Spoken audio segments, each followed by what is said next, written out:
මේ අපි ගත්තේ හේතුමති පුරවරයක් නෙමෙයි. එදා තෙල් නැව් ඇහිල්ලා ඩොලර් මිලියන 20ක් බා ගන්න නැතුව හරවල ගියා. ගෑස් නැව් හරවල ගියා.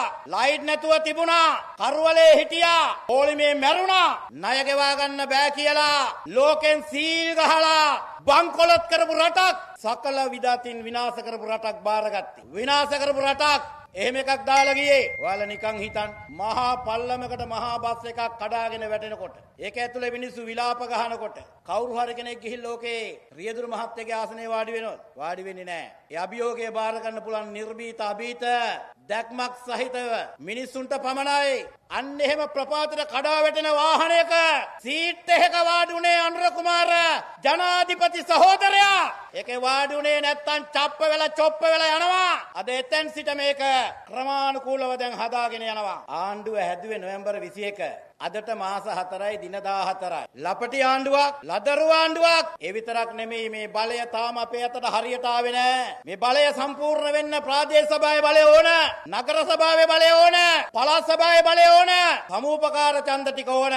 ලංකාවේ ඉන්නවා ප්‍රාදේශ සභාවල മന്ത്രിවරු 8327. අපිට ඉන්නේ එල්පිටියේ 15යි. පළාත් සභා മന്ത്രിවරු ඉන්නවා 456ක්. අපිට බිඳුවයි. පාර්ලිමේන්තුවේ ඉන්නවා 225ක්. අපිට 159යි. සාමාන්‍ය ලංකාවේ ඉන්නවා മന്ത്രിවරු 9000ක් විතර. අපිට ඉන්නේ 174යි. නිකන් හිතන්න බලන්න. 9000කින් කරන වැඩ 174කින්, ඒ වගේම මාස 4කින්.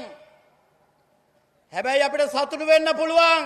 අපි කරනු ලබන එක සුළු වැරදීමකින් බරපතල විනාශකම් වෙන්න මේ රටේ ඉඩ තිබුණා. ඒක නිසා අතුරේ යන වගේ සීරු මාරුවෙන් මේ ආර්ථික ස්ථාවර කරන්න මුලින්ම අපි මැදිහත් වුණා. දැන් බය වෙන්න එපා. අපි එනකොට භාණ්ඩාගාරේ සංචිත ඩොලර් මිලියන 20ක් නැතුව තිබුණා. දැන් අම්මා පාල්ලා තියෙනවා ඩොලර් මිලියන 6190ක්. අප්පුඩිය නම් සැරමදි වගේ. ඩොලර් මිලියන 20ක් නැති තැනක 6190ක් ගත්තට පස්සේ නිකන් උළු කැට දෙකක් තුනක් පහළට වැටෙන ගහන්න එපා. එකක් තියලා වේ ගාල්ලේ අපේ අප්පුඩියා. දැන් බය වෙන්න එපා.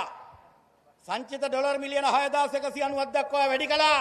රුපියල ස්ථාවර මට්ටමකට 300ට මෙහාට ගෙනාවා. අනුර සහෝදරයා චීනෙට ගියා. ඉන්දියාවට ගියා, පිළිගැනීම හොඳයි. චීනෙට ගියා, පිළිගැනීම හොඳයි. මෝදි ජනාධිපති ලංකාවට ආවා. සහන ගොඩක් හම්බුණා, පිළිගැනීම හොඳයි. සංචාරකයෝ අවුරුදු 5කට පස්සේ 20 ලක්ෂය වෙනි සංචාරකයා ලංකාවට ආවා.